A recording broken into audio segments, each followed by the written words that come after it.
All right, I call the case of State of Georgia versus Jesus Monroy, case number 25-B-00666-5. We are here on a motion for bond. And before I begin with hearing arguments from both sides, the court signed a Rule 22 for WSB-TV to record this proceeding. Is there any objection from the state? I have no objection to WSB or the other media being present, but the state would object, and I did inform the deputies that there were several citizens who are family members and attendees who are trying to record, and I would ask that only recording be done by Channel 2's camera. That is correct. So ladies and gentlemen, you are not to record these proceedings at all with video, audio, with your phones. No recording whatsoever. In fact, please silence and put away any of your electronic devices at this time. Mr. Delphont, any objection to the Rule 22 that the court signed? No, Your Honor. All right. Does anyone else have an objection to WSB-TV recording the proceedings in this matter? Okay. Very good. And I am ready to proceed. Ms. Matucci? Yes, Your Honor. And Your Honor, the state does have 2 law enforcement witnesses who are waiting outside of the courtroom, as well as 3 of the victim's family members that are in the courtroom that would like to address the court. Okay. That's fine. Just let me know when you're ready to call them. Yes, Your Honor. The state is opposed to bond for Mr. Jesus Monroy, as well as the family and the numerous friends and family members that are present to represent the victim in this case, Mia Campos. The state's position is that the defendant is a flight risk, a danger to the community, and likely to commit additional felonies, and a risk to intimidate witnesses if he's released. Your Honor, this defendant molested a teenage girl, got her pregnant, and then killed her and her unborn baby. The defendant committed multiple unlawful sex acts on Mia Campos when she was 15 and 16 years old. On December 16th of 2023, the defendant picked up Mia and took her to a secluded location off Classic Drive in Snellville in Gwinnett County. He parked his truck. He then proceeded to have vaginal sex with Mia in his truck. At this time, she was only 15 years old, and he was 19. This was one of several child molestations that he committed on Mia. In 2024, Mia found out she was pregnant. At that point, the defendant encouraged her to get an abortion. Later, it was learned that the defendant also bought Mia the Plan B pill to end her pregnancy and made numerous attempts to get her to abort the baby. A conversation was had between Mia's parents, the defendant, and the defendant's parents, and at that point, Mia's parents agreed not to report the child molestation to law enforcement if the defendant agreed to continue to help support the baby as well as support Mia by taking her to doctor's appointments and other things needed for her pregnancy. However, that did not happen. On July 14th of 2024, about 10:30 p.m., the defendant lured Mia out of her Loganville home where she lived with her parents and her older brother. The defendant told Mia he would take her to Quick Trip. She'd like to go there to get ice and snacks, and she was 7 months pregnant at that point. Mia texted a friend that the defendant was making her walk to the entrance of her neighborhood when he came to pick her up, rather than come all the way to her home to the driveway to get her. Again, it's 10:30 at night. She's a teenage girl and 7 months pregnant, but he still made her walk to the front of the neighborhood. Mia texted her friend that she was scared. This was the last communication that Mia had with anyone. She never made it to Quick Trip. That day, the defendant brutally murdered Mia and her unborn son, Sebastian. She was 16 years old and 7 months pregnant. The investigation and an autopsy conducted by Dr. Terry found that the defendant applied pressure to Mia's neck and killed her by asphyxiation. Dr. Terry ruled that her death was a homicide. The autopsy found also that the baby was healthy and a viable fetus. Further investigation shows video footage shows the defendant did leave his home to pick Mia up. When Mia did not return home that evening, which was shortly after she left to go to the Quick Trip, her family and friends started calling her and texting her, and it was unusual for Mia to not respond. That's when the family became worried. Mia's brother and her friend were able to locate her cell phone using the Life 360, an application that tracked her location. That app showed that Mia's phone was in the wood line near Stevens Road in Loganville, which was not that far from her home. Mia's family then contacted the defendant's family. In this regard, both families then went to look for them. Mia was found dead in the woods shortly later. Her eyes and her face showed petechial hemorrhaging, which was a sign of strangulation and asphyxiation, and she was bleeding out of her nose. When police arrived, the defendant, Mr. Monroy, did not want Mia's family to tell police that he was the baby's father. The defendant also told Mia's family that he never saw Mia, despite him actually coming and picking her up hours earlier. The defendant had an interview with law enforcement that was recorded, and in that interview, he lied to police multiple times. He lied on scene to law enforcement and lied at headquarters in an interview, and intentionally obstructed officers in the investigation, including where he was and his communication with Mia. The investigation and phone records found that the defendant purposely deleted text messages that he had with Mia that day, as well as he had instructed Mia to delete her messages, as well as empty her deleted messages from her trash. This was in text messages that the state now has. Phone records also show that the defendant's phone was in the woods where Mia's body was located, despite him lying to police and saying that he was never there. And DNA tests that we got back today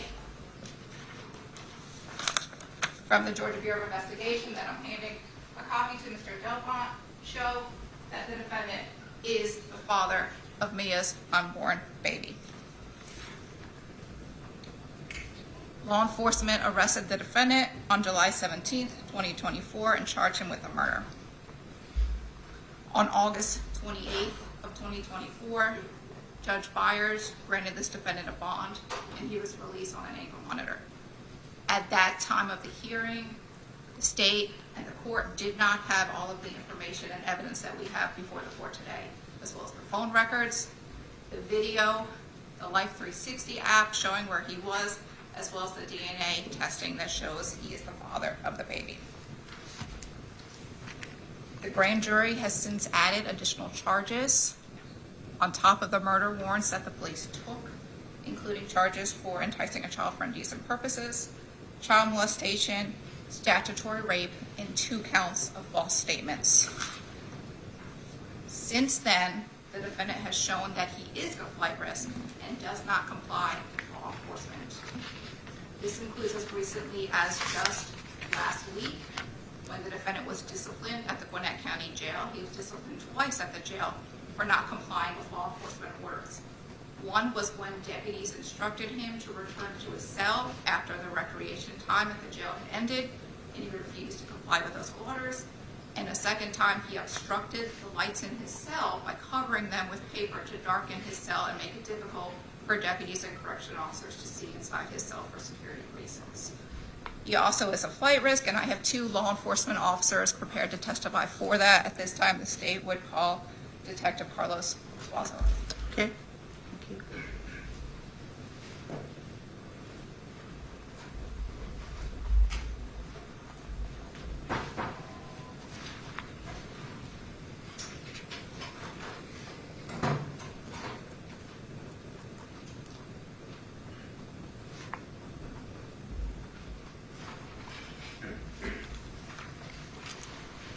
Detective Pico off the witness stand. Good afternoon. Please be careful, Detective. Sir, can you please raise your right hand? Do you solemnly swear or affirm that the testimony you give this court shall be the truth, the whole truth, and nothing but the truth, so help you God? I do. You place your hand down and have a seat, sir. And if you could state your name for the court. Detective Carlos Suazo of the Gwinnett County Police Department. And Detective, what is your position with the police department? I'm an investigator for the homicide unit. How many total years of law enforcement experience do you have? 5. And are you post-certified by the state of Georgia with full arrest powers? Yes. How long have you been working in the homicide unit? I've been there since around the beginning of the year. Did you have an opportunity to assist in the investigation of the Jesus Monroy case? Yes. And did you go to assist in serving a search warrant at the defendant's home in Snellville on September 24th, 2024? I did. Do you know about how many officers went to the property for that search warrant? Around 10. And the property in Snellville, is that here in Gwinnett County? Yes, ma'am. And describe the property. Is there anything blocking entrance to the property when you get there? It's a large gate. When police first got to the property on that day to execute the search warrant, did anyone with Gwinnett County Police make contact with someone inside the home? Yes, ma'am. And was that via phone? Yes. Describe what happened when that phone call was made. I believe the other party hung up. Do you know who it was that answered the phone inside the house? It was the suspect's mother. Eventually, did someone from the suspect's family come to the gate to greet law enforcement? Yes. Tell us what happened. When we approached the front gate, a gentleman in a green shirt came driving at a high rate of speed on the wrong lane of traffic, shouting warrant, warrant. We advised that we had a warrant and to open the gate for us. Do you know who that gentleman was? I believe it was the brother of the suspect. Okay.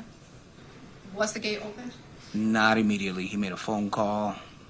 While he made that phone call, the drone operator that we have above the structure advised us that the suspect had ran out of the main building and into a different building in the residence. And that drone was being operated by Gwinnett County Police? Yes, ma'am. And you were able to hear the radio traffic of the drone operators communicating with you and the other officers? Yes, ma'am.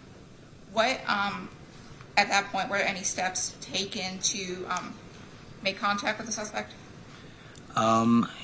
We advised, I believe, the brother that he was currently running, the suspect. He didn't pay us no mind and continued his phone call on the other side after being provided the search warrant. And that drone, did it make a recording of the defendant running on the property? It did. Have you had an opportunity to review that recording? Yes, ma'am. Your Honor, may I approach the witness? Yes, you may. Sir, you show me what's been marked as States 1. If you could take a moment and look at that. Yes, Do you recognize that flash drive? I do. And did you initial the back of that? I did. Was that a true and accurate copy of the drone recording of what you observed that day at Mr. Monroy's property? Yes, ma'am. Your Honor, this flash drive is States 1. Any objection? No objection. State's Exhibit 1 is admitted into evidence without objection. Publish that to the courtroom. Permission granted.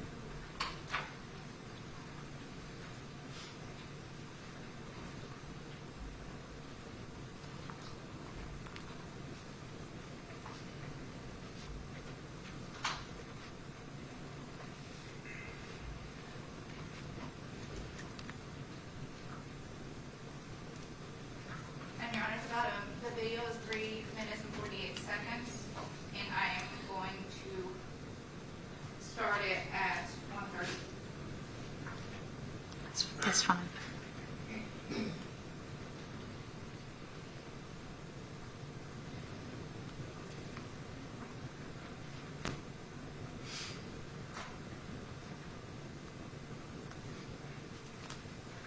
Sorry, 1:13.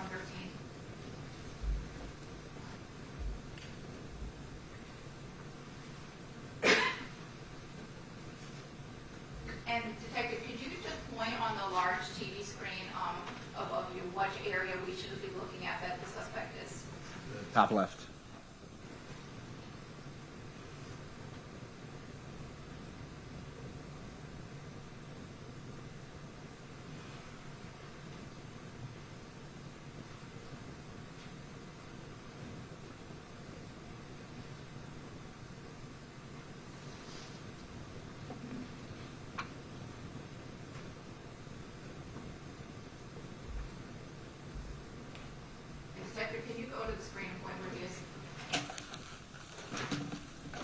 suspect just ran out of this main residence into the corner where he has open field view of us at the gate.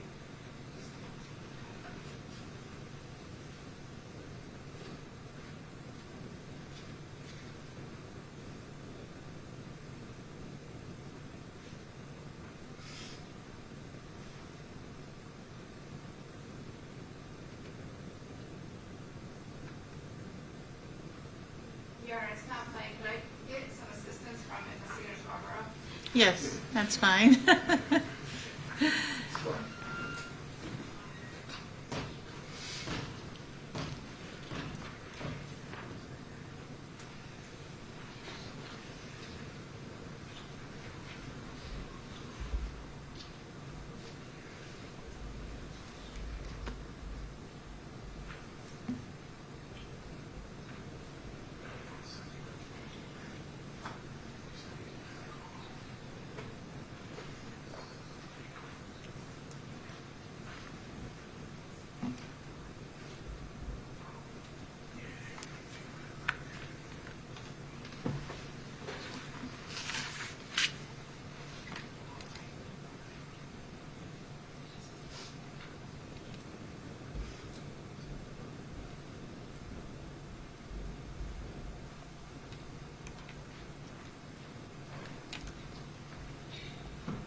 All set?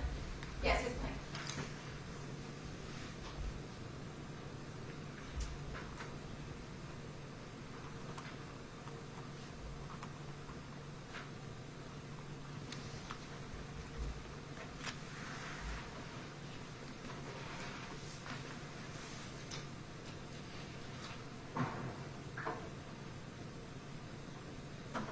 This is when the drone operator started notifying us there was movement coming out of the residence.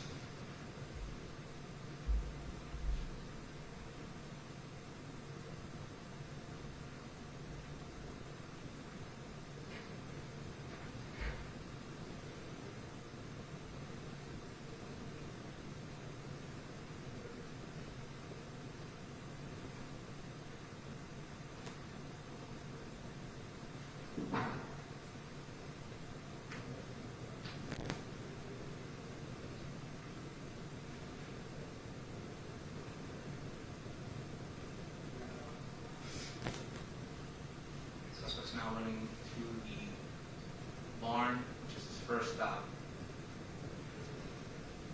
Goes inside for a few seconds.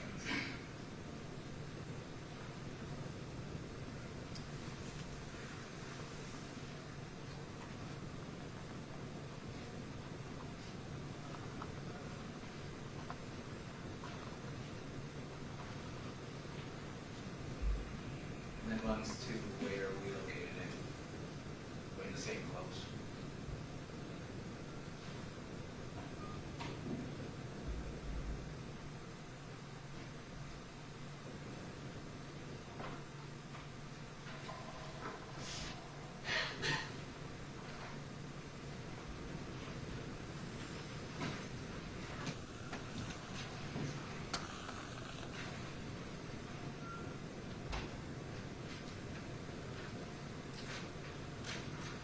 And Detective, do you know what was in that barn, if he put anything in there?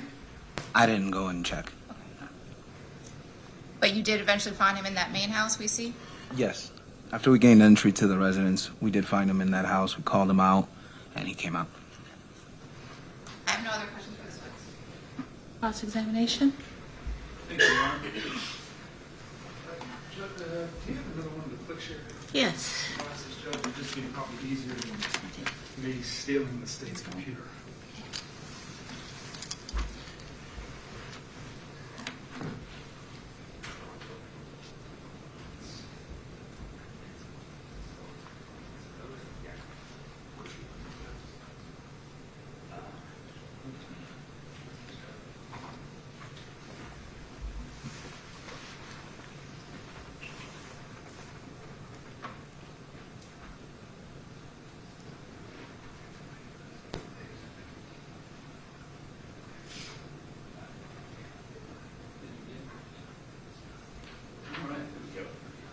All right.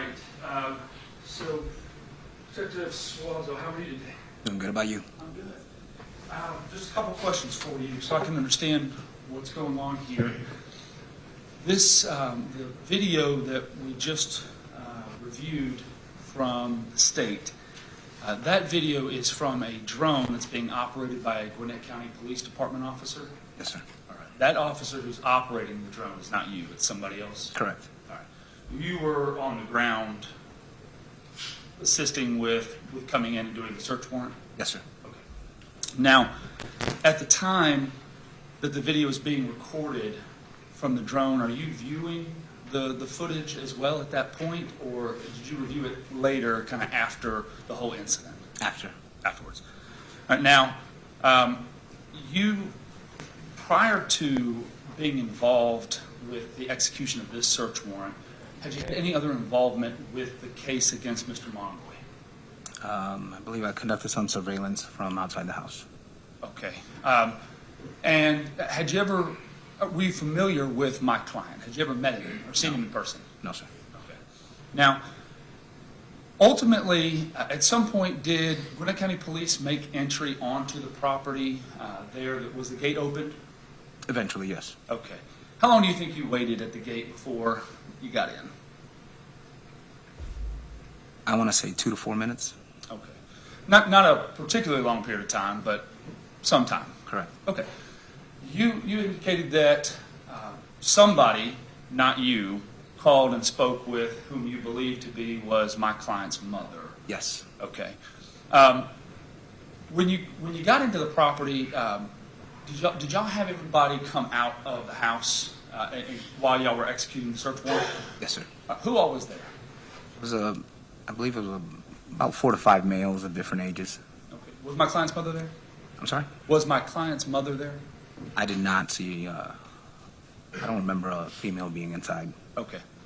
But you did mention there were several other males that were present. Yes, sir. Okay. At some point, I guess, and I want to be clear, while you're at the gate waiting to go onto the property, my client's brother came to the gate?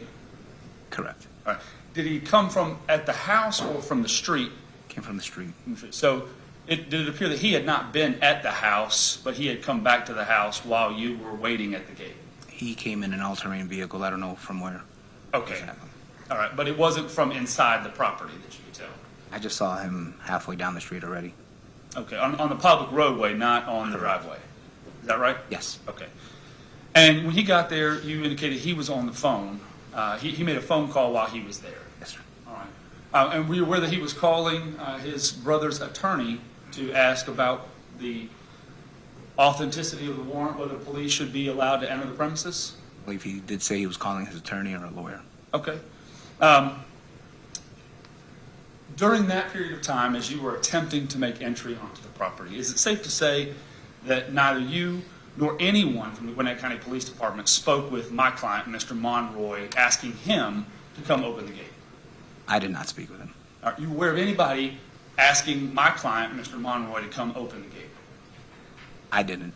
Do you have any information that my client even knew you were present at that time? I don't. Okay. You've indicated by watching this video, and I saw it for the first time yesterday, so I know you've got a little bit more experience with it, but you can identify my client in this video. From now? Now, as you're watching the video, you just testified that was, you said the suspect, but I assume you're meaning my client, Mr. Monroy, Correct. Jesus Monroy. Yes, sir. All right. How can you identify him? Just through the clothes that he was wearing when he exited the house that we found him in. Okay. What kind of clothes did you find my client in? It was all black. All black? Okay. I'm going to go back to the video here, and because I have terrible vision, I'm going to just zoom it in here for us. All right. See, up here in the top left corner of this screen, it kind of allows me to move the view in a little bit. I'm going to move it up here to the top left. Is this the area showing on the screen where you first see the person you have identified as my client? Go ahead. I haven't played it yet, but I just want to make sure that this is the right area we're looking at. Yes, sir. Okay. I'm going to go ahead and play it. You tell me when you see my client.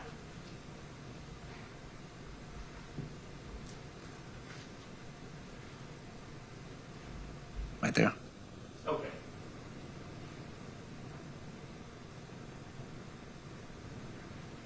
I guess that also appears to be a dog. Is that right? Yes, sir. As well? Okay.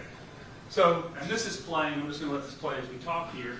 But describe what that individual is wearing best you can, especially with it zoomed in now. All black?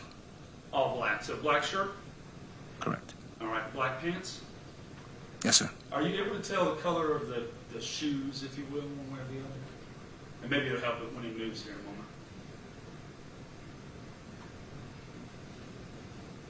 White shoes? Okay. All right. And I think you said okay, there he goes. He's running to the barn.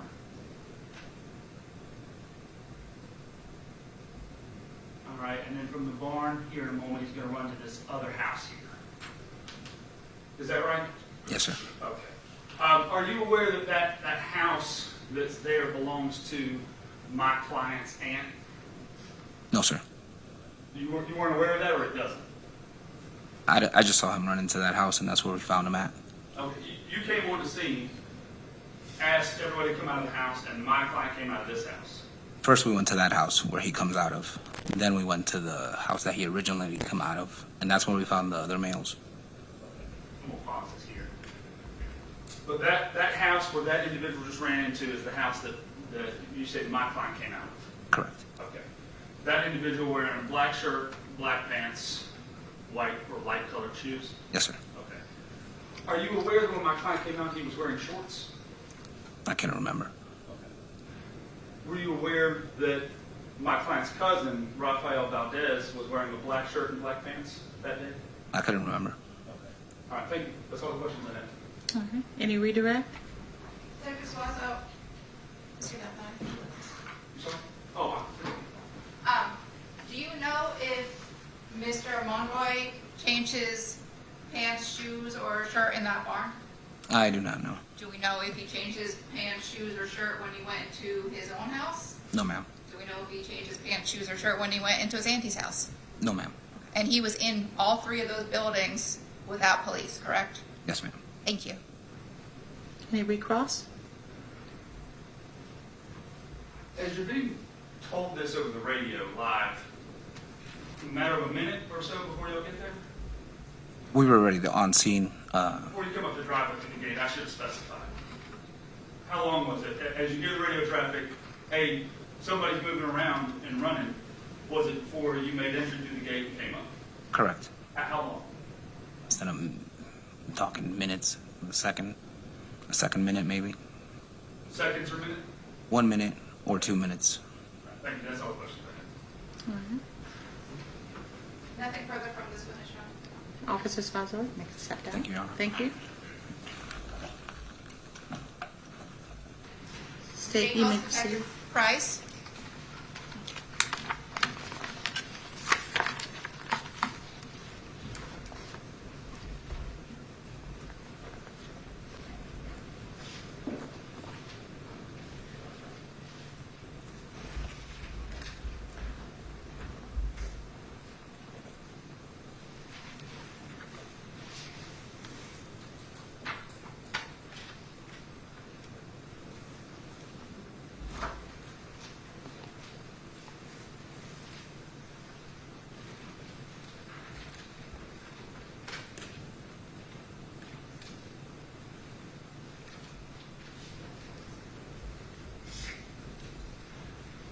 Good afternoon, Detective Price. Good afternoon. Be careful stepping up, please.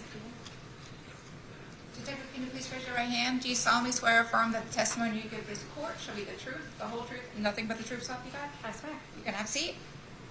Can you state your name for the court? Detective Julie Price, And Detective, where do you work? Gwinnett County Police Department. And how many total years of law enforcement experience do you have? Over 6 years. And have you been fully post-certified with full arrest powers by the state of Georgia for your full 6 years? I have been. And what is your position now with the police department? Homicide detective. How long have you worked in homicide? About 2 years. Did you have an opportunity to assist in the Jesus Monroy investigation? I did. Did you have an opportunity specifically to assist in the execution of a search warrant on September 24th, 2024 at his home in Snellville? I did. About how many officers went for that? I think about 8 detectives, including 2 supervisors. At some point, did you make contact with the defendant, Mr. Jesus Monroy? I did. Where was he when you first made contact with him? When I made contact, he was in the back of a marked patrol car. Other officers had sat him there? Yes, ma'am. Were you wearing a body camera body camera recording device while you were conducting that? Okay.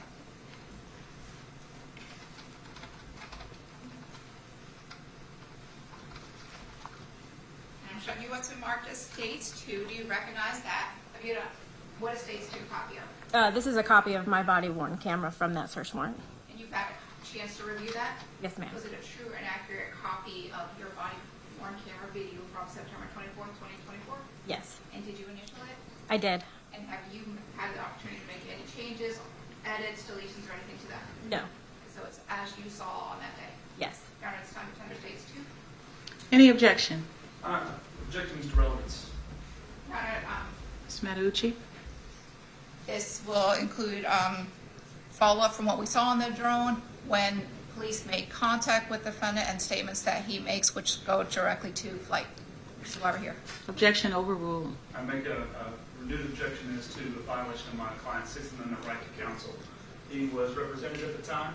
I spoke with the detectives on scene. They knew that I represented him at the time. Any conversations that they had while they put him in custody and detained him in the back of a police car without his counsel present is a violation of my client's Sixth Amendment right to counsel and should be excluded for any purposes, whether this hearing or trial.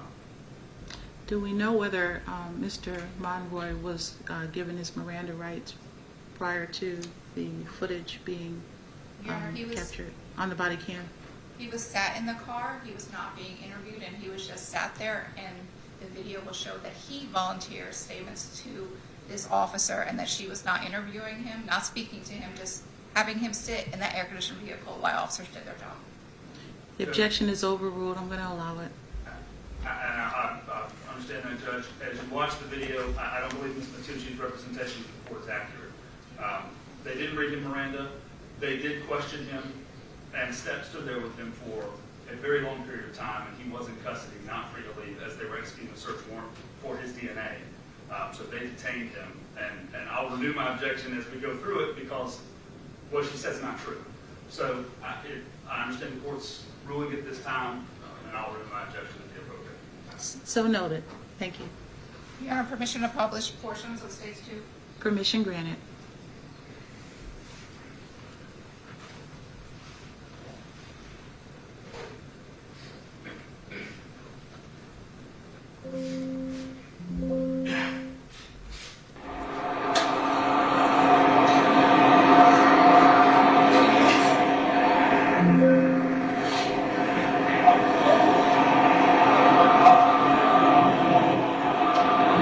Something like that.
You want to hold this down? Hold this down? When they try to come in, you have a search warrant for you. You can come out with your hands up. How much you want to say, all right? You have a search warrant for your house.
Go here. Okay. Okay.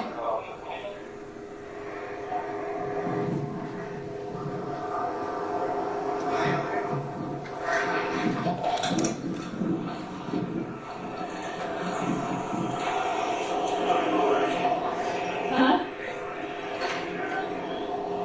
I was standing in between the two. I don't know what's where. So we come back to you.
You get both copies? Okay.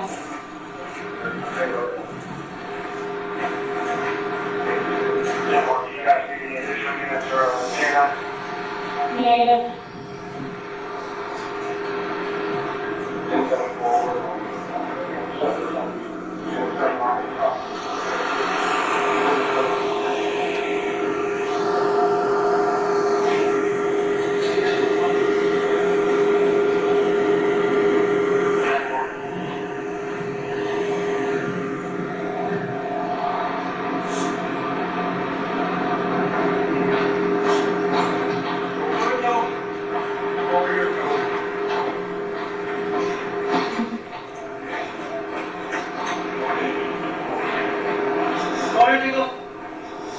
Hello, Detective Price.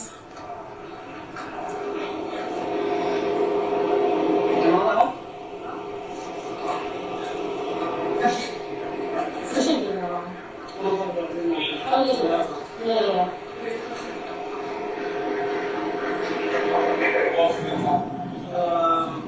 One more person.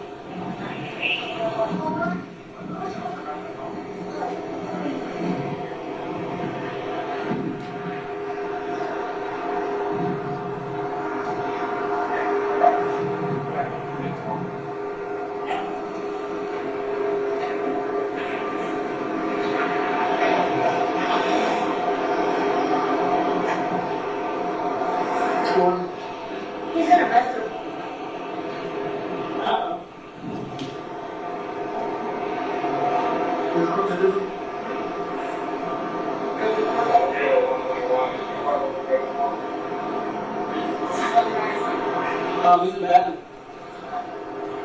His name is Omar. How old? 17. Okay.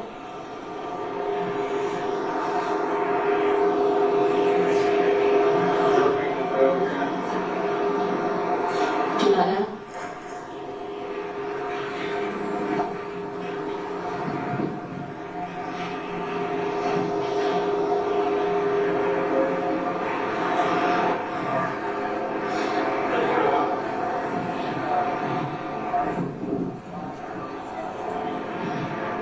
Okay, what's up? Switch. Early. Early. What do you want to do with that?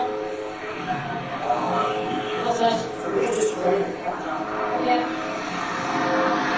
Yeah, I'm the Christ. Good, right? Yeah, sorry about this. Well, how we kind of like it, but I know it's kind of a shock when it does happen, you know what I mean? I didn't tell you you're not getting arrested or anything. Did I tell you what we... For search warrant from my house, and then something for my neighbor? Yeah, so we're just going to get a swab of your cheeks. So my case, I'm not quite sure. I'm going to assume it's for the baby. Okay? Do you want to know what I asked you? Unfortunately, you do with the search warrant, yeah. We had a judge sign off on it. Yeah. Let me get a couple of tomorrow. I'm sorry? Let me get a couple of here just in case power in. Helicopter, no, but there is a drone here, yeah.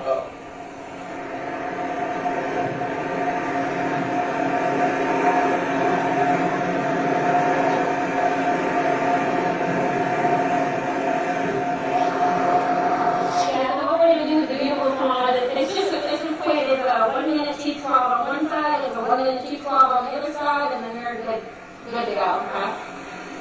Yeah, I thought we were going to get arrested, but when I saw my license, I'm like, oh shit. Yeah.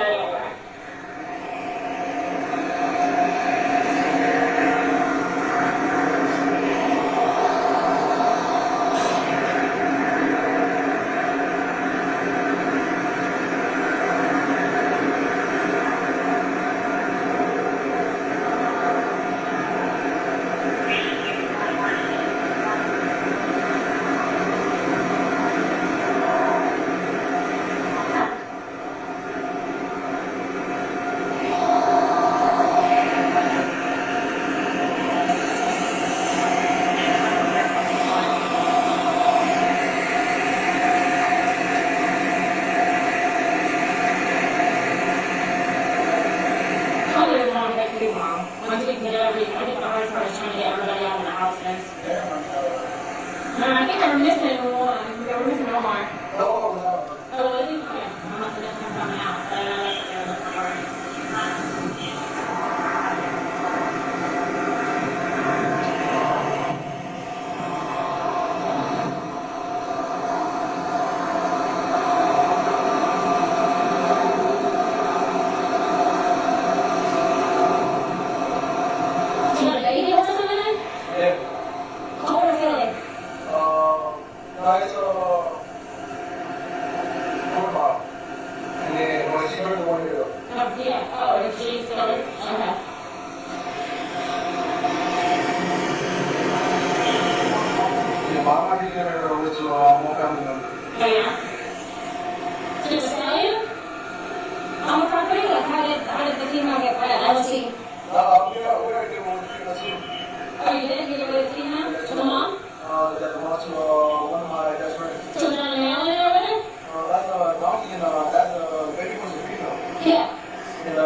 Yep,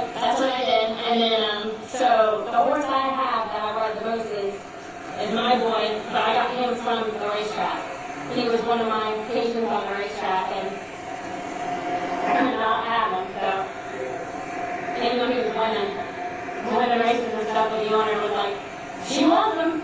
He's going to retire anyway.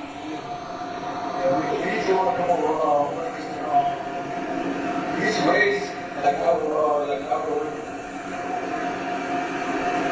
Where at?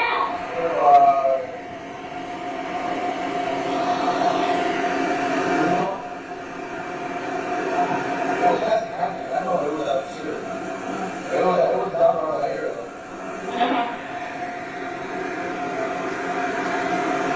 Okay. I worked up in New York, and then I did Silver Lakes Racetrack up in New York, I did Belmont in New York City, and then I did Ocala down in Florida. Your Honor, I'm going to fast forward 5 minutes to the relevant statements, if there's no objection to Mr. Dunlop. No objection. Okay.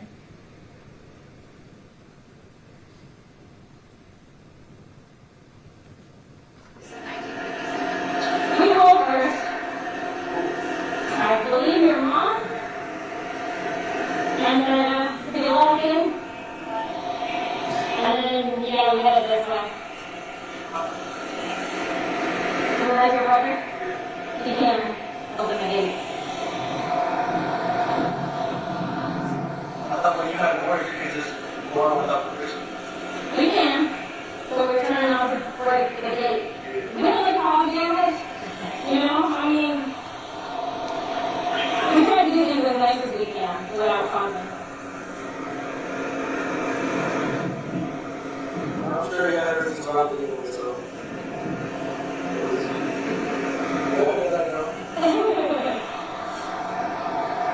Yeah.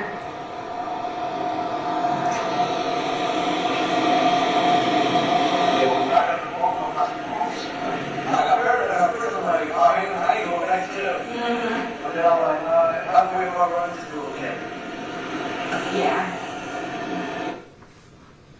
Stopping at 2106. And Detective Price, I know it was hard to hear, but did he say, oh shit, I'm not going back to jail? Yeah, that was his thought. And either way, if I run, they're going to catch me. Is that what we heard? Thank you. That's all the questions I have for Detective Price. Cross-examination. Good afternoon. So, during that period of time, he's in the back of the car. Were y'all waiting? And I watched the rest of it. Shortly after this, you guys end up taking buccal swabs for a collection of DNA evidence. Correct. All right. So the entire time he's sitting there in the back of the car, he's waiting for you guys to execute the search warrant for his DNA. Correct. All right. And he wasn't free to leave, right? Not at that time. Okay. And so he's sitting in the back of a marked car. You're kind of standing outside the door of that car. Your purpose was to keep him seated and stationary so that a search warrant could be executed, right? Correct. Okay. During that period of time, there's that we watched before we skipped ahead. There was some banter back and forth about horses that the two of you had, but there were also a number of other discussions that y'all had about executing the search warrant and who was in the house, things like that. Correct. Okay. You asked him questions while you were there, Only about the horses. but so we just watched it. So you're saying that you never asked him a single other question about anything else other than horses. Not that I can remember. Okay. You're there at the end. There. Well, before I do that, Judge, I am going to renew my objection. The Fifth Amendment and the Sixth Amendment are separate amendments that protect defendants and their statements and their admissibility in court. The Fifth deals with Miranda, voluntariness, confessions, things like that in an interrogation. But that happens before they're arrested, before the initiation of judicial proceedings. The Sixth Amendment kicks in once adversarial judicial proceedings have been commenced. On this date, he had already been arrested, he had already had a first appearance, he had already had a preliminary hearing, and he had already had a bond hearing with Judge Byers, where I represented him throughout all of that with the exception of his arrest. And he's home on conditions of bond. The police certainly know he's represented because they called me while they were on scene, and then proceeded to stand there and have conversations with my client. Kemp versus State, our Supreme Court held specifically that once the initial judicial proceedings have commenced, any questioning of a defendant that elicits an incriminating statement is a violation of the Sixth Amendment right to counsel of that person. And that's to be expected because police can't just keep showing up and standing around defendants hoping that they'll happen upon a statement that they make when they have counsel on the charges that are being investigated. And so I'd ask the court to reverse your ruling, to strike this from evidence and not consider it in this hearing, as I think it violates my client's Sixth Amendment right. I'm inclined to agree with you, counsel. Let me hear from the state. Your Honor, the defendant was not under arrest. He is out on bond. He is on an ankle monitor. They were there to execute a search warrant. The search warrant that was served upon him and signed by the court. Counsel was notified, and he there was not being questioned by this detective. As we heard, he's volunteering information. They're just chatting, bantering, to use Mr. Delfonte's words, about horses, the property, and he's volunteering the information about, oh shit, I don't want to go back to jail. The drone is here. I saw the police coming. She didn't question him at all about his charges, what he did while he's there, what's going on, why he ran, did he not run? She did not ask any questions about that. The only question she asked was about horses. He volunteered those statements on his own. Judge, to follow up, the law is very clear that it's not simply overt questioning of did you do it that qualifies as an interrogation by detectives. Statements made that a reasonable person would assume it requires a response or induces a response are the same way. And in that video, while they talked about horses for a bit of time, Detective Price talked to him initially about why they're there, who's in the house, we're sorry about this, it's about the baby, this is all about the baby.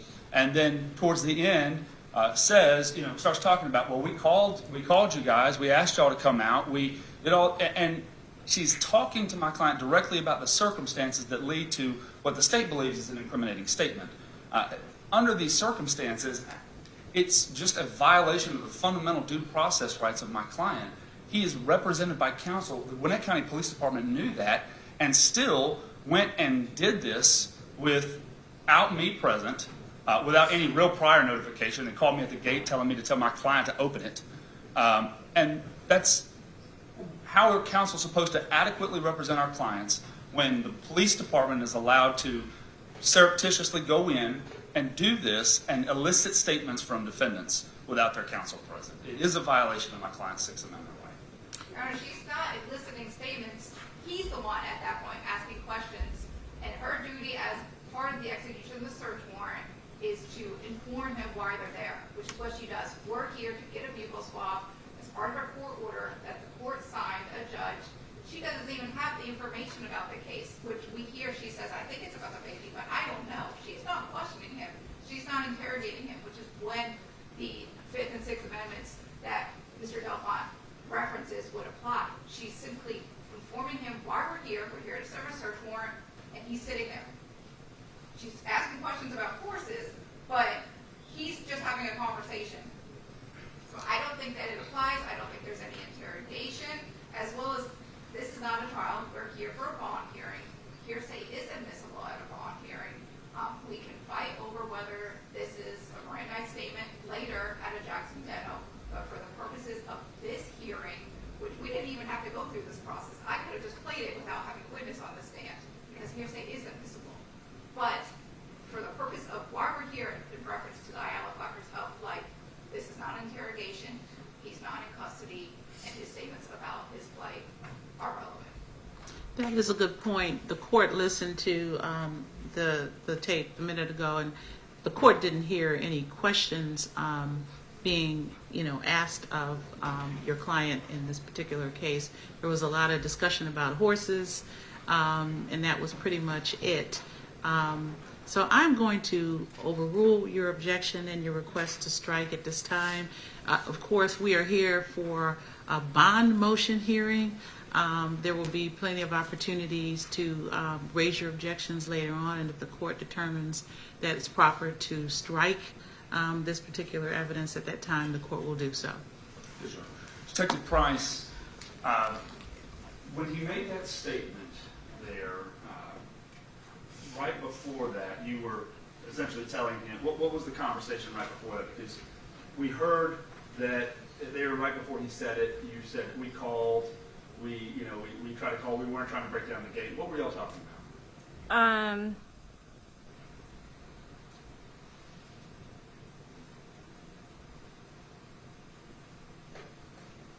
I believe he asked something along the lines of, I thought if you guys had a warrant, you could just break in or break through the gate or something like that, and I was answering that. Okay. And then during that conversation, he makes this statement, something to the effect of, I was paranoid, I thought about running, but I didn't. Correct. Is that a fair recap? That's fair. Okay. And just to obviously make sure we're clear, when you guys made entry, did y'all call out for him, to call out for the defendant, Mr. Monroy, to come out of the house?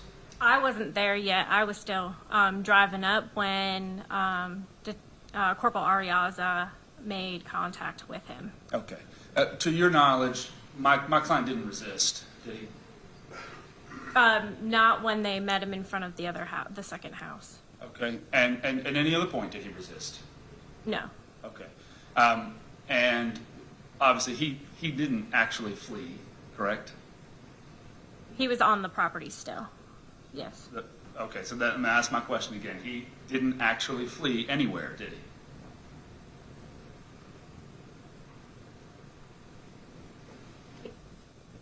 he? Is it a confusing question, or? Well, he fled from the house into the barn, and then he went from the barn over into the second house, knowing that we were there. So, I mean, Did you see him do that?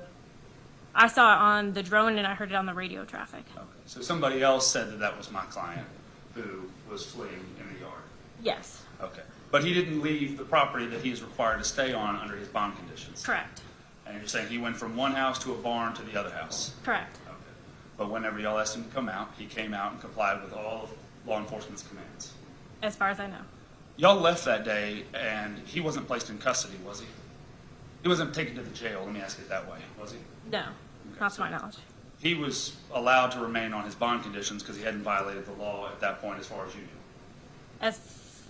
When I left, he was still there at the property. That's as far as I know. All right. And but you're aware, obviously, that once the district attorney's office indicted him, he was rearrested. Yes. Okay. So from September, and this was on the 24th of 2024, until he was arrested on the new warrants issued by the district attorney's office.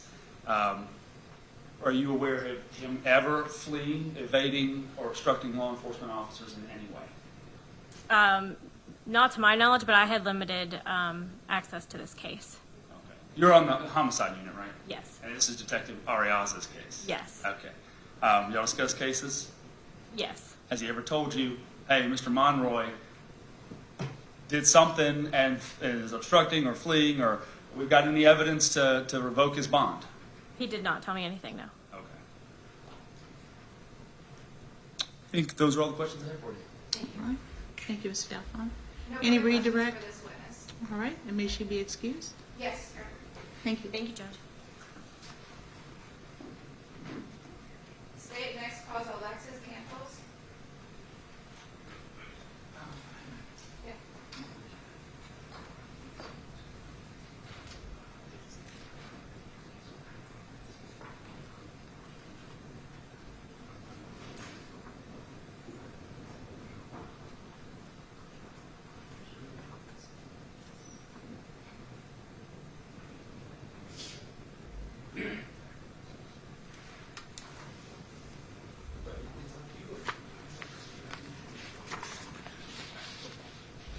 Your Honor, I have three other family members who wish to provide victim impact statements to the court, as well as just argument. I know Mr. Delphine has indicated that fact-based witnesses. Are you okay if we proceed with the family members? I am fine with you proceeding with the family members. Mr. Delphont, you're okay with that? I am, Judge. I just wanted to make sure that she knew I had folks to call, and I don't want to disrupt their order. But however that Yes, the court's fine with that. Okay, stay with all of us, Mr. Campos. And Your Honor, do you want him on your or at the witness stand? At the witness stand, please. That way everybody can see you. Thank you. And sir, can you please raise your right hand? Do you solemnly swear or affirm that the testimony you give this court shall be the truth, the whole truth, and nothing but the truth, so help you God? Yes, ma'am. You can have a seat, sir. And can you state and spell your full name? My name is Alexis Campos, Alexis, Campos. And how are you related to Mia Campos? I am Mia's older brother. Okay. And do you have a statement that you want to read to the court? Yes, ma'am, I do. Okay, you can go ahead. Your Honor, I have so much built up inside of me that I keep to myself because I don't want to worry those around me since they are already more worried about me. Ever since that night, I've carried so much guilt because I was the last one to see my little sister alive. She told me she was going to the gas station with Jesus, and I just let her go. Just so that monster that sits right there can take her away from me and my family. Hearing my mother cry every night because her heart and the light of her life isn't here anymore. Just because Jesus didn't want to take care of my sister or his son. Ever since he found out Mia was pregnant, he didn't want responsibility and wanted her to abort from the start. He was never around. We always had to tell him to do something. I guess that's just the life of a deadbeat who gets what he wants and doesn't care about responsibility. We spent Halloween, Thanksgiving, Christmas, New Year, my birthday, and my mother's birthday at the cemetery, crying and grieving over Mia and Sebastian. It breaks my heart knowing Sebastian couldn't even see the light or the world. His life was cut short, and Jesus and his family and friends just mock us and laugh at us like the heartless monsters that they are. Knowing that his friends were at my house visiting us and telling my parents, sorry for your loss, knowing they support him and his family just makes me so angry. I've carried, so much guilt for not trying to stop her. I've gotten tattoos in her honor, but the main reason I got them was mostly for pain. To get my mind off the fact that my baby sister isn't here anymore, just for a couple hours, but having to live in that house, passing her lonely room every single day, seeing her picture wherever I go, passing where she was killed every day to go to work and come back home, just makes me feel like I failed as a brother and uncle. Ever since Mia left this world, I've been so lonely. I try to surround myself with people I love, but it's not the same. I put on a fake smile on the outside, but inside I'm broken. I'm hurting. There's days I lie to my friends and family that I don't want to hang out because I just want to shut myself in my room and break down, looking at videos of our childhood together, watching shows we watched together, looking at pictures hung up in my room, reminiscing about when life was perfect. There's days where honestly, Your Honor, I want to harm myself because the pain of being a brother who failed to protect his little sister and unborn nephew is unbearable, and knowing that the murderer who sits there got to spend all the holidays with his heartless family is painful. All the activities me and my sister used to do together, I can't do anymore. I can't even eat in peace knowing we would always eat together. I visit her grave and sit and talk to her about what's going on in our lives. I tell her I wish it was me instead of her because I got to live a long enough life and hers was barely starting. Knowing my dad was coming home that night when she was killed, he didn't even get to see Mia before she was killed. He carried her as a baby and throughout her life, and then sadly carried her lifeless body trying to bring her back. It breaks me because Mia was the last child he had, and he lost his baby. Me and my siblings are hurt. My oldest brother, Armando, didn't even get to see her for a while, and the time he finally got to see my little sister was in a casket. My oldest sister, Marisol, spent the whole day with her shopping and planning for the baby shower. My older brother, Ronaldo, didn't even get to see her for a while as well, and he finally saw her, was also in a casket. Mia was the heart and soul of our family. a bright light who was born on April 27, 2008. She gave us a great and beautiful 16 years of our life. We can always remember, and I know her spirit will always live on, but I don't think, as hard as I try, I will always be broken, hurt, depressed, because I know that on that Sunday, July 14th, I felt as an older brother and an uncle to my unborn nephew, and now I'm not a brother anymore, and I'm not an uncle to who I call my best friend, my other half, my little sister, and her name was Mia Campos, and his name was Sebastian Campos. Thank you, Your Honor, for listening to a brother's pain. Thank you, sir. Mr. Delgado, I have some questions for you. I have no questions. Thank you, Mr. Campos. You can step down. The state would call Edward Campos. Judge, before that witness takes the stand, I recognize the right of victims to give impact statements at a bond hearing. The relevance of those are as to their opinion on bond and not necessarily their opinion of the character of my client. And for that, in that regard, that contained none of that. And so I'll object to more statements like this unless they're relevant to the purposes of this hearing. And your objection is noted for the record. And the court is aware of the basis for your objection as well. But, State called Edward Campos. yes.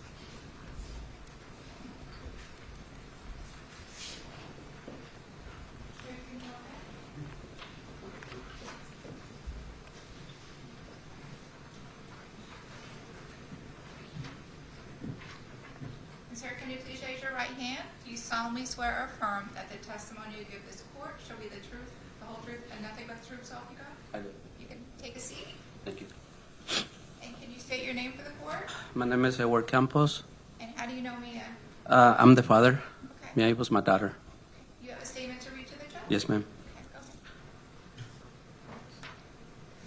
go ahead. Your Honor, on April the 27th, 2008, God gave me a beautiful little girl.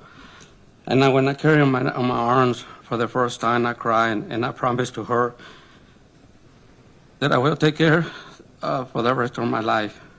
She grew up so fast. She became a beautiful young lady. I was proud of her until they took her away from me. Now my life is not the same. Without my daughter, I feel part of my body is missing. They took my heart and my soul. When I found out that she was pregnant, I told her, don't worry, everything gonna be fine. You got my support. I was ready to be a grandfather. But they took my grandchild away from me. He had no chance to see the light and didn't deserve that. He was just an angel. Everything that I live from work, I turn to my house and I can see my daughter walking on the street when her belly. And I got out of my head and I can't get it out. I got this pain that I am going to carry for the rest of my life. I wish if I can see her and my grandson one more time to tell them that I love you guys, and I miss you. I hope one day we'll be reunited again. My life is not the same. Without them, I hope you understand the pain all my family went through. But the pain is still there before they took away from me. Every morning I went to her room to say, good morning, my beautiful daughter. Now I go to the cemetery to tell that I miss her. I miss her then, and when I met Jesus for the first time, me and my wife, I had to go and talk to his parents because he didn't even have the courage to go and talk to us that Mia was pregnant. I had a bad feeling that we was not a good person because Mia never had his support, and they found or they didn't want to take her to the clinic appointments. And the last 3 appointments, Mia had refused to pay with this option. One time, I knew that he wanted nothing to do with it. And don't worry her. and the baby didn't have the baby from the beginning because he was complaining that he didn't want to put his last name over most Mia 8 months pregnancy.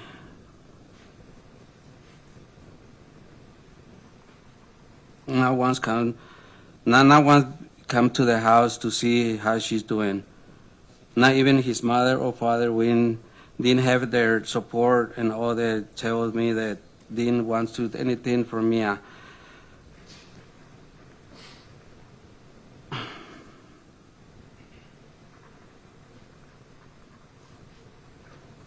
Mia friends that he had was barely and emotionally abused Mia. In the time Mia was 15, she didn't know that what kind of person that he was, and the way he took advantage of Mia, because Mia was innocent and hurts me like a father losing the youngest of my family. And I don't understand the father or the child taking his son's life. He didn't deserve that the way he killed him. He didn't just kill Mia and Sebastian. He killed my family because now we are on the same. We're not the same. In been 8 months that they are gone, and it feels like it was yesterday. I don't have any more words to feel this pain. Mr. Campos, are you concerned about your family's safety if Jesus gets out of jail? Yes. Thank you. That's all the questions I have.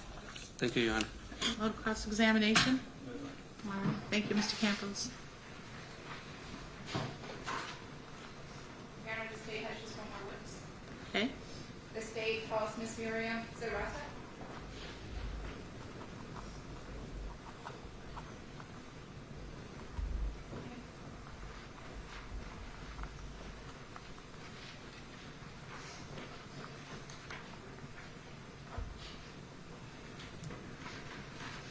And Your Honor, if I could swear in the interpreter first, interpreter can raise your right hand. Do you swear? The interpreter. You can have a seat, ma'am.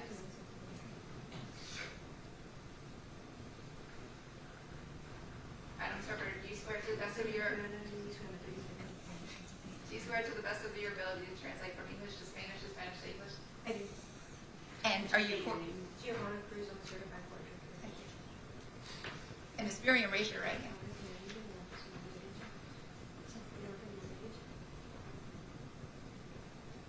Lo juro. Do you swear or affirm to tell the truth, the whole truth, and nothing but the truth, so help you God?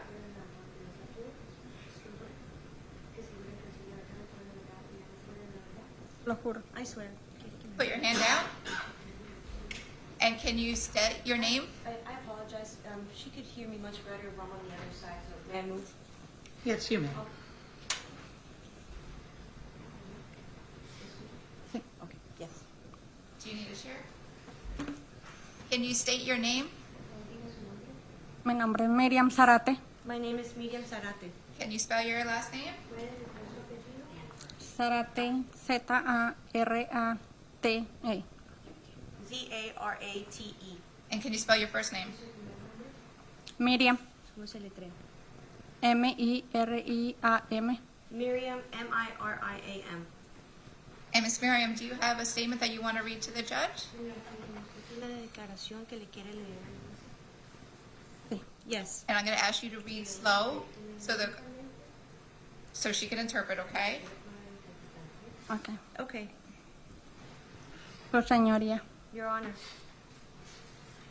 Carta a mi hija Mia Campos y mi nieto Sebastián. This is a letter for my daughter, Mia Campos, and my grandson, Sebastián. Hija mía, cómo quisiera volver a verte, a abrazarte. Daughter of mine, how much would I love to be able to see you again and hug you? Y decirte cuánto sufro cada día por tu ausencia. And to tell you how much I suffer daily due to your absence. Y la de mi nieto. And my grandsons.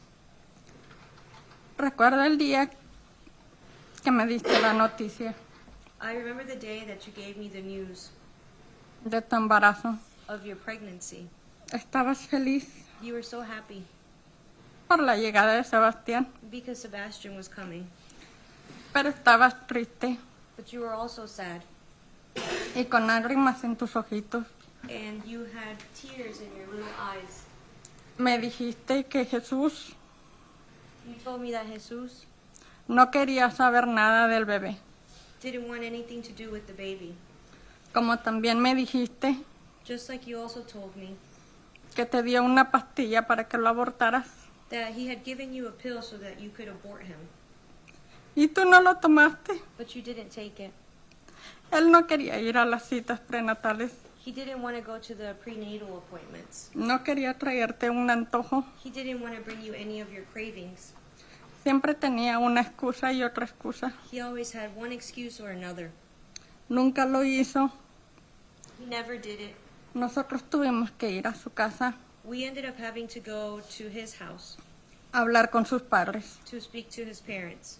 Hija, no había razón Daughter, there was no reason para que te arrebatara la vida a ti y a mi nieto, for him to take your and my grandson's life, mucho menos de esta manera. especially not in this way.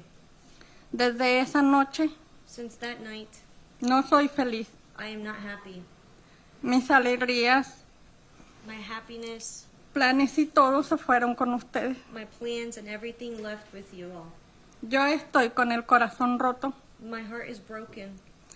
Tus hermanos, tu papá y yo Your brothers, your father, and myself estamos con mucho dolor y tristeza. feel a lot of pain and sadness. Se suponía que Jesús debía cuidar de ustedes Jesus was supposed to take care of you all, y no arrebatarles la vida and not take your lives. como lo hizo, The way in which he did it, sin corazón y sin piedad. without a heart and without any mercy. Eras apenas una jovencita You were just a young girl, con 16 años only 16 years old, y 8 meses de embarazo and 8 months pregnant, y un bebé por nacer. and a baby that was going to be born. Eso. Thank you. That's all I have. Thank you. Any cross-examination? Thank you. Ms. Zarate. Your Honor, the state has no additional evidence, just argument. All right.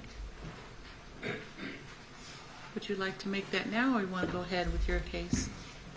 I'll let Mr. Delphi. Yeah, Judge, if that's all right, I can just, I have two witnesses that are not. Absolutely. Okay. I'd like to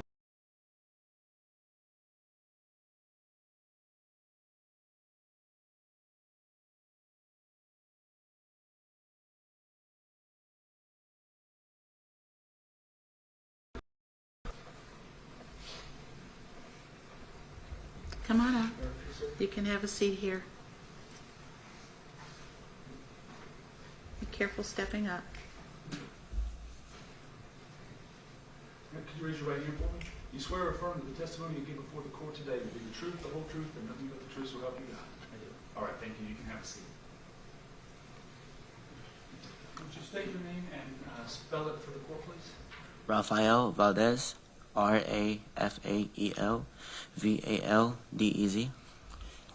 Mr. Valdez, do you know Jesus Monroy? Yes, he is my cousin. He's your cousin. You've been present here in the court the whole time? Yes. Today? All right. Did you watch the videos that were played from the drone and from the officer's camera? Did you see those? Yes, I did. Okay. I'm going to pull up here State's Exhibit number 2, just a screenshot of it here from September 24th of 2024. Are you in this? I've still the screenshot here at 8 minutes and 49 seconds. Are you in this image? Yes, I am. What are you wearing? I'm wearing black pajamas, white or light colored Crocs, black shirt, earrings, and Okay. And you said pajamas, but pajama pants? Are you wearing pants? yeah, pajama pants. Yes. Okay. There was another video that was played, and I'll just pull that up real quick as well. State's Exhibit number 1, I believe.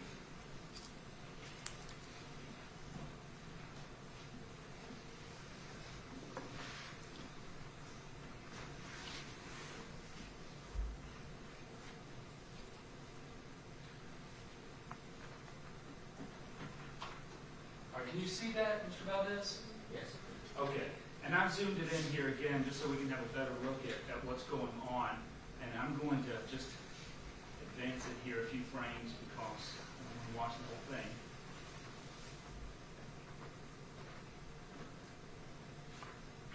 All right, so right here, I'm going to pause it at 145. Can you see my mouse cursor on your screen? Okay, so right here, I want you to pay attention. Oh, sorry, right here. I want you to pay attention where my cursor is, and I'm going to push play here at 1 minute 44 seconds. Do you see what appears to be an individual walking through the yard there? Yes. Okay. Do you know who that individual is? Yes. Who is it? That's me, Raphael. That's you? Yes. Okay. And so I'm going to advance it here just a few more seconds. Explain to us what you're doing in this video. I went outside and I just went to the thing and I saw police coming and I got scared. I ran into the barn and then I called my mom and then she had told me to enter my house through the back and I entered my house and I stayed and I waited until my mom got to my house. And so this, as we're watching this video, the person who's running around here in the yard, that's not Jesus Monroy, that's you, Raphael Valdez? yes, that's me. Okay. Those are all the questions I have for you, sir. Thank you. Cross-examination? Yeah, stay there just for a second. Mr. Valdez, if you stay, the state has an opportunity to cross-examine Mr. you. Valdez, are you chewing gum? Yes. Could you put your gum in that tissue, one of those tissues, the trash can?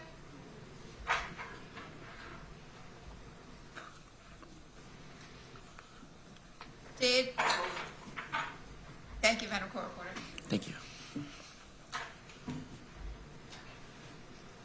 Did someone call you and tell you the police were coming? I got a text message from the brother. What brother? Enrique. Whose brother is that? Jesus' brother. What did that text say? They had told me that the police are at the gate, I think, and then to like just like, you know, I don't know. What did he tell me? They told you, Enrique told you to do what? He just told me that he just notified me, and I went outside to go check, and I just got scared and I ran. Where was Jesus? Jesus was in my house. And on that video, is your house the house on the left or the house on the right? On the right, I'm pretty sure. So when you ran, that house that we're looking at, is that your house right there? Yes. Okay. And Jesus was where? In that house? Yes. And when the police came, Jesus was right where you ran to, right? Yes. Okay. Did you speak to that man, Mr. Delfont, last night? No. Did you talk to him today? Yes. And you talked to him before you came into court? Yes. Did he show you this video? Yes. And he told you to point out that that was you? Well, he asked me if it was me, and yes, that's me. And you and Jesus have the same clothing? Well, I had those pants, and he had the shorts on. I have no other questions, Your Honor. Any redirect? No, Your Honor. All right. May this witness be excused? Yes, sir. Thank you so much. Mr. Valdez? I'd like to call Enrique Monroy.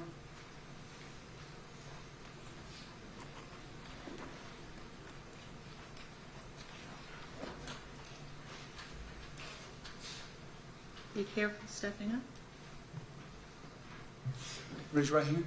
You swear or affirm that the testimony you give before the court today will be the truth, the whole truth, and nothing but the truth, so help you God? Yes. All right, you can have a seat. You'll state your name and spell it for the court, please. My name is Enrique Monroy, E-N-R-I-Q-U-E, Monroy, M-O-N-R-O-Y. All right. Mr. Monroy, do you know Jesus Monroy? Yes, he's my brother. Okay. Tell the court who's in your family, mom, dad, siblings. Just give us an overview of who's in your family. It's my parents, and 3 more brothers apart from Jesus. Okay. So is that 5 boys? 5 boys. 5 boys. Okay. So mom and dad and 5 boys. Yes. How old are you? 22. All right. And how old is Jesus? 21. All right. Yeah. We're going on a memory test here. No, it's because his birthday's coming up. Okay. Your other siblings, what are their names and ages? One of them is Omar Monroy. His age is 18, if I'm not mistaken. And they have Diego Monroy. He's at 11. And Janique Monroy, and he's 14. All right. And would you, just for the court reporter's benefit, would you spell Tiago and Janique's name? Diego is Thiago, and Janique's. Yep. Janique's is Yanik. All right. Where do you all live? Off 2899 Lenore Road. Okay. So have you been in here the whole time? Yeah. Okay. Have you seen the videos that we've been showing from the drones and the body camera footage? Yeah. Is what we're picturing in those videos, is that your home? Yeah. Okay. There appear to be 2 houses. Which one is your house? The one on the left. The one on the left. And then on the right, that other home, who lives there? My aunt, my uncle, and 2 cousins. Okay. One of those cousins, Raphael, who was just up here? Yes. Okay. And so your family and your aunt's family, you all live together on the same property there on Lenore Church Road? Yes. Okay. I know you've been here before and testified about these exact things, but we're here again, so I'm going to ask you some of the same questions I did before. Have you ever known your brother to break the law? Your brother, Jesus. Yeah. Have you ever known him to break the law? No, never. He has never been in trouble. Never been in trouble. Ever been arrested? But prior to this incident, this case, prior to this, he's never been arrested. Okay. Or involved in anything. The court considers a number of factors about whether to grant somebody a bond. We call them the Ayala factors, but one of those, and perhaps the most important question the court has to ask is the defendant going to show up for court when required to do so?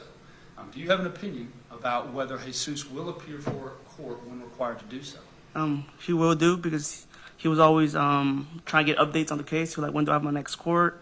He was always asking so he can show up, because he was conscious. He was like, when do I have the next court? Because time was just rolling by. Certainly.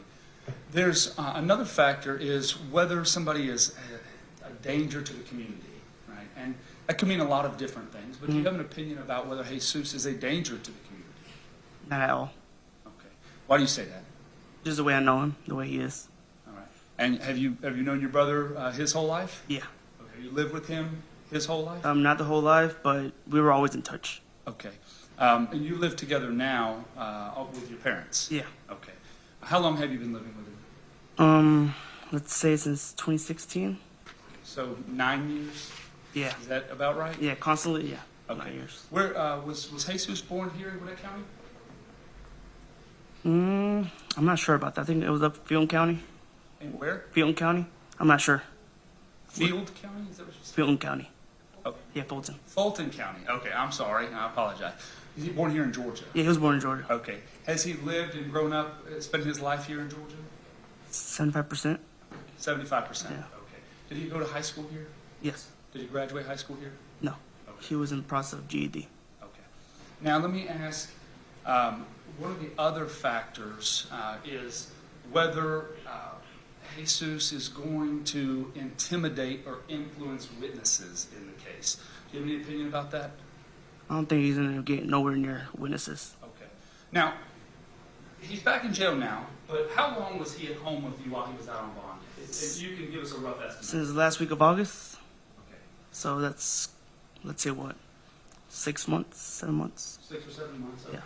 During that period of time, did you ever hear Jesus attempting in any way to influence, talk to, contact the victim's family or any witness in this case? No. Okay. Did he ever ask you to do that? No. Did you ever hear him ask anybody else to do that? No. One of the last factors is Jesus a flight risk right? And we heard his comment there on the video. Give us your opinion. Is Jesus a risk of flight or fleeing the jurisdiction? No. Okay. His whole family is located here in Gwinnett County? Yeah, majority. And what does Jesus do for work? And I know we might have a difference between before he was arrested versus after. Yeah. What do you all in your family do for work? We have a landscaping company, Okay. and prior to the first arrest, he was working out on sites. Okay. And while he was on house arrest, he was working at the shop at the house. Okay. So the landscaping company, does your family own that company? Yes. Okay. And so prior to being charged and arrested in these crimes, Jesus was working with your family on doing landscaping projects Yes. for the company? And since he's been on house arrest, not able to leave and go do those jobs, what has he been doing at the shop? Since we have equipment and trailers that we have to unload, he would be in charge of that. Okay. So when we get home, he would unload everything. All right. So even though he's been on house arrest, he's been working there at the house? Yeah. Okay. There's the last court order releasing him on bond, he was required to wear an ankle monitor. Mhm. Did you know that? Yeah. Okay. Did you ever see the ankle monitor? Yes, I saw it. Okay. And tell the court how Jesus did he care about and pay attention to the ankle monitor? Yeah, he cared about it a lot. Okay. Because sometimes he'd fall asleep, forget to charge it, and he'd wake up all paranoid, like, I have to charge it, I have to charge it. Okay. Was there ever a time there was any problems with that ankle monitor? There was this one incident. Okay. He was playing soccer with my brothers, and it snapped off, and I was out of town. And he called me, like, what do I do? Like, well, call the office, they'll tell you what to do. And within 5 minutes, he was already on the way there to put it back on. Okay. So they put the ankle monitor Yeah. back on him, and your brother Jesus was the one who initiated all of that. Yeah, he called me. Okay.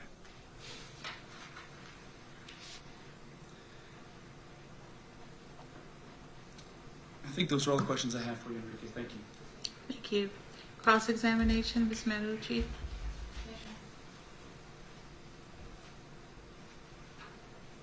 Mr. Monroy, right before we came in here, you were yelling at Investigator Peronis with my staff, right, and getting in a fight with a police officer outside? Yes, I was. Okay, just making sure. And you also have family in Texas? Yeah. We only have one household over there. You have one household in Texas? And your brother, Jesus, used to live in Texas? No. You said he only lived in Georgia part-time? Well, he was in Mexico. He was in Mexico Yeah. part-time. What age was he when he was in Mexico? I'm not sure about the age. Okay. So you have family in both Texas and Mexico? Well, in Mexico, not anymore. Okay, but you used to. Yeah. Does you guys still have friends that you talk to over in Mexico? Yeah. Okay, that's all the questions I have. Any redirect? All right. You may step down. Judge, the only additional thing I have by way of evidence, and I've given a copy previously to Ms. Matucci, is Defendant's Exhibit 1, which is 13 letters of support on behalf of my client. These were admitted previously in the last bond hearing, Okay. but I don't know if the court file has them, so I have a copy for the court. Thank you. They have no objections. That was my next question. Defendant's Exhibit 1 is admitted into evidence without objection. And Ms. Marucci, would you like to proceed first with your closing arguments? I will let Mr. Delpon. I'll reserve, Judge.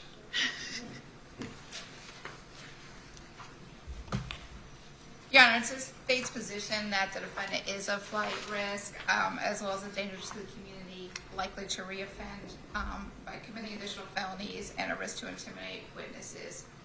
I know that we just heard from Mr. Valdez, who says that was him, but on State's Exhibit 2, the video, the body cam from Detective Price, we heard from Jesus Monroy, the defendant, that he did run when police came when he heard the drone. So he does acknowledge that he was the one running from the barn to the house to the other house. In fact, we heard on the camera that he said,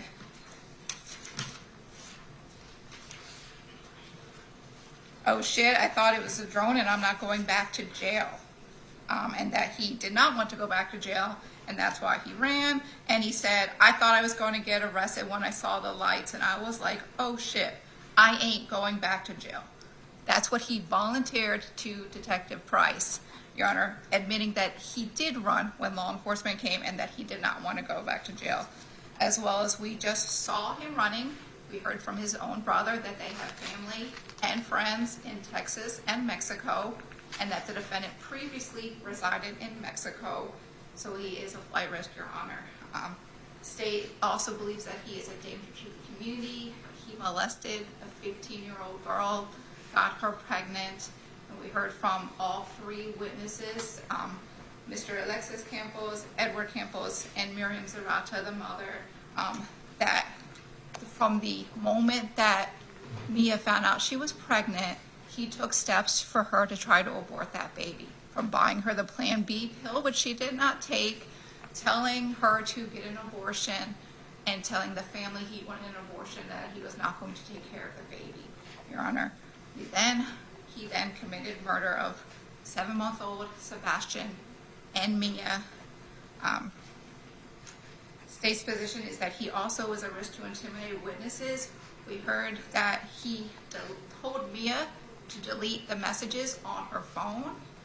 He told her to empty the trash on her phone of the messages, as well as he deleted the messages himself and lied to law enforcement both on the scene as well as in his Mirandized interview at headquarters, which is why he's charged with 3 counts of false statements. He tried to obstruct law enforcement, to change the course of their investigation, and purposely deleted evidence, obstructing law enforcement, hindering, as well as lying to witnesses. So it's the state's position that he would continue to intimidate witnesses and obstruct if released, as well as he is a danger to the community. Your Honor, we have numerous family members and friends who have lost this light in their life and are hurt and missing her. But in addition, we heard from Mr. Edward Campos that he is scared for his family's safety because of what happened to his family, to both Mia and his unborn grandson, Sebastian. This defendant targeted Mia. He was a grown man, an adult. Although 19, he is legally an adult. She was 15 years old, a child. He lured her to a location in Gwinnett late at night, had sex with her, and got her pregnant. He then lured her out of her own home again at night and killed her, Your Honor. He is a danger to her, to witnesses, and to all children, and we're asking the court to deny bond and make sure that Mia has justice for her. Okay, thank you. Mr. Delvant? Thank you, Judge.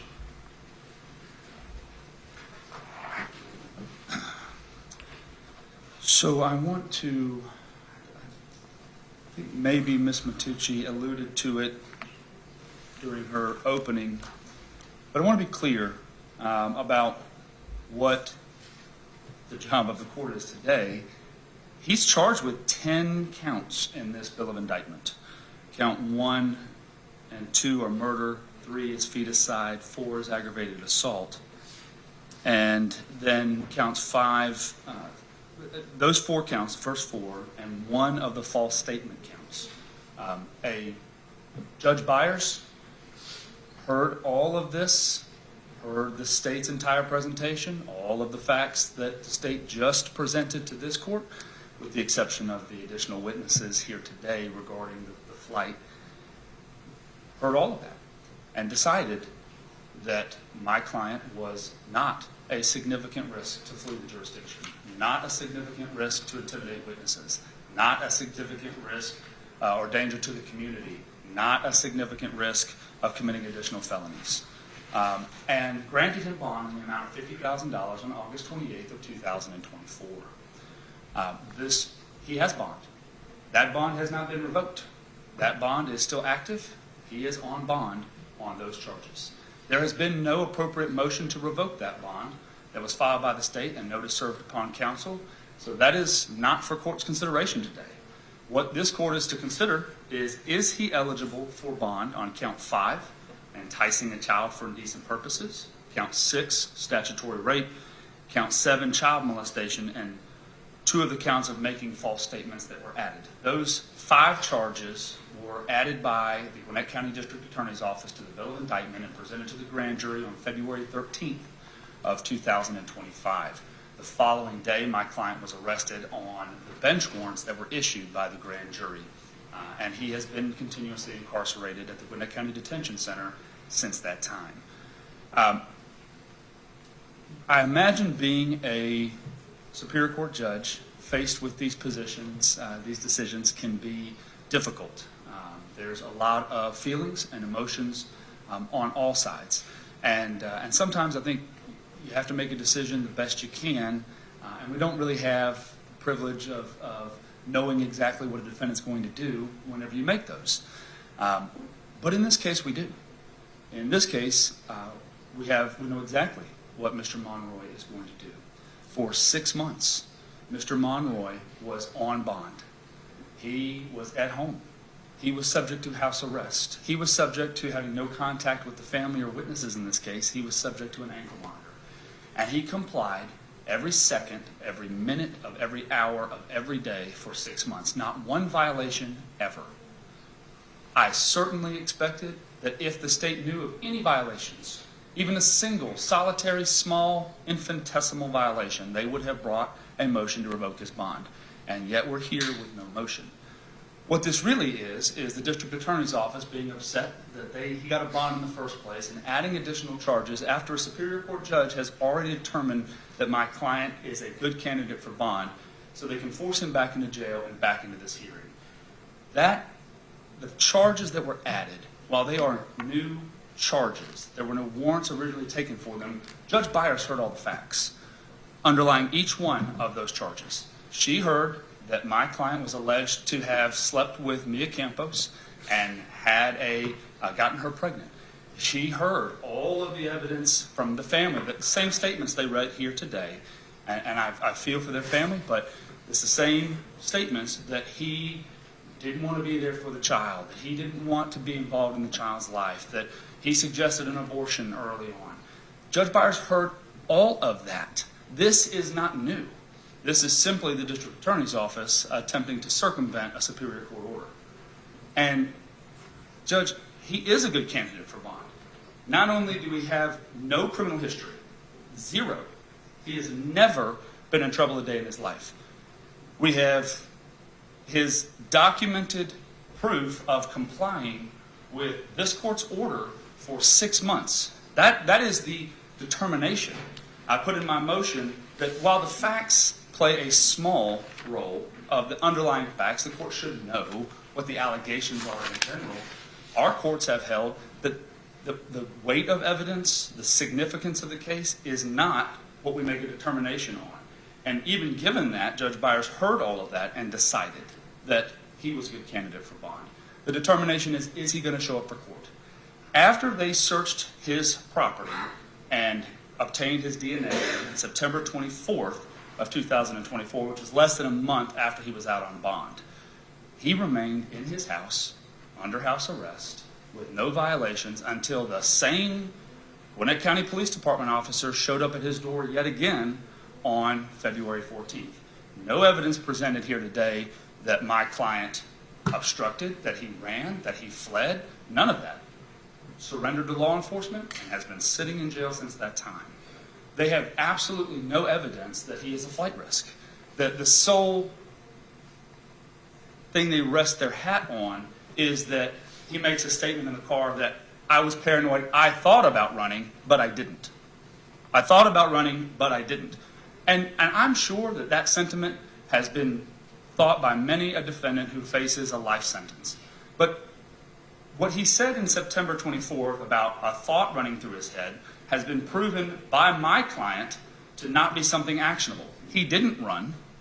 And not only that, he stayed for another 5 months in the exact location he was supposed to be, complying with every portion of this court's order and appearing for court. And, well, to be fair, we didn't have court because the case wasn't indicted until February 13th, and they arrested him the next day. But complying with his ankle monitor, never leaving his house one time, 6 months, never walked past the boundaries of his property. When his ankle monitor broke by accident, he initiated the steps to get it fixed immediately. It was important to him then, it's important to him now. And frankly, Ms. Matucci says that this court should deny bond for all 4 of the Ayala factors. 1 for intimidating and influencing witnesses. They have presented absolutely 0 evidence of that.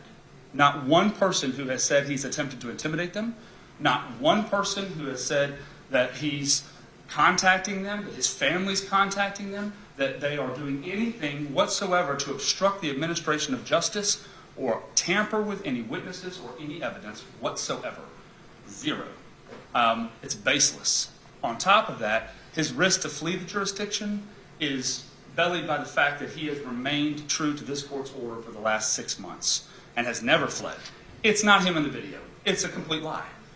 They put this up there. His cousin just testified it was him. You can look in the video. He's wearing pants, and their theory is, well, he must have gone in and changed pants and changed into shorts right after that, and somehow his cousin must have put on his pants. That's garbage.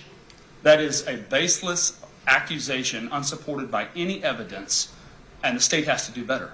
They present evidence to the court and say it's my client, and it's not. It's not my client. He's not running around. His cousin testified to that. There's no evidence of risk of flight. 0. In fact, there's an abundance of evidence to the exact opposite of that. He is a guaranteed person to stay and submit to the court's order. Danger to the community, they presented no evidence of that other than the allegations merely contained in the indictment, that it's a serious case, that the facts are bad. But what the state has left out are all of the other facts. Right? Here, they're alleging that my client is a predator, that he committed child molestation and statutory rape and enticing a child for indecent purposes. Not only did Judge Byers know all of that, my client was 19 and Ms. Campos was 15. Had it been 1 year earlier, these would be misdemeanors. Right? This is a voluntary, consensual, sexual relationship between 2 teenagers that resulted in a pregnancy, something that happens all day, every day. And they have the right to charge it. It's the state's right to do this. But there was a reason the police didn't charge it. Right? It is a consensual, voluntary relationship. The families knew each other. My client, while the family wants to point out that he never wanted anything to do with this, that's a lie. At first, he didn't want to, but Ms. Campos and he stepped up. He was taking her to doctor's appointments. He was doing the things he was supposed to do. It's a one-sided presentation by the state about this. They also present that there's an abundance of evidence, it sounds like, to convict him, and there's video evidence of him leaving his house. We presented to Judge Byers the last time. I went to his home, and I got video surveillance evidence from his own cameras that show him before and after the homicide at his home with no videos of him leaving that property. And it's an impossibility to leave that property without being caught on camera. Those have been provided. We have those. And my client has a valid, genuine defense to the state's allegations in this case. Frankly put, Judge, they don't meet a single Ayala factor. And it's not just, is he a risk, or is he a danger, or is there a possibility? The law in 1716(1) says that this court must find he is a substantial risk, that there is a substantial, almost guarantee that he is going to do these things. And they have presented 0 evidence to support that. With that being said, Judge, he posted a $50,000 bond on the first 5 charges. The manufactured charges by the state back on February 13th. In addition to this, now he faces, and I'm asking this court to grant him bond on those charges. And I'm asking the court to release him on an OR bond. He's already posted bond. He has already submitted surety to the sheriff's office that he will appear, and he has done nothing to give this court any pause that he is going to do exactly that. In fact, he's done quite the opposite of that. And so I'm asking the court to grant him a bond on the new 5 charges. Recognize that those 5 charges, if the other charges weren't there and we were facing these 5 charges alone, this would be a significantly clearer picture of what's going on. This is a consensual, voluntary relationship between 2 teenagers that resulted in a pregnancy. And the state can call it what they want, but that's what is the facts of it and what's happening. He isn't molesting her in an alleyway against her will. And I get the age of consent. But that's why we have the Romeo and Juliet laws. He just happens to be 19 and not applicable for those. He is a good candidate for bond.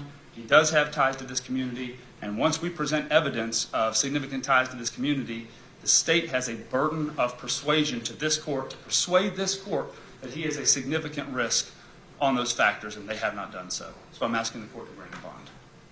Thank you, Mr. Delphont. I'd like to thank both sides for the argument that was presented, as well as for presenting witnesses to testify in this case.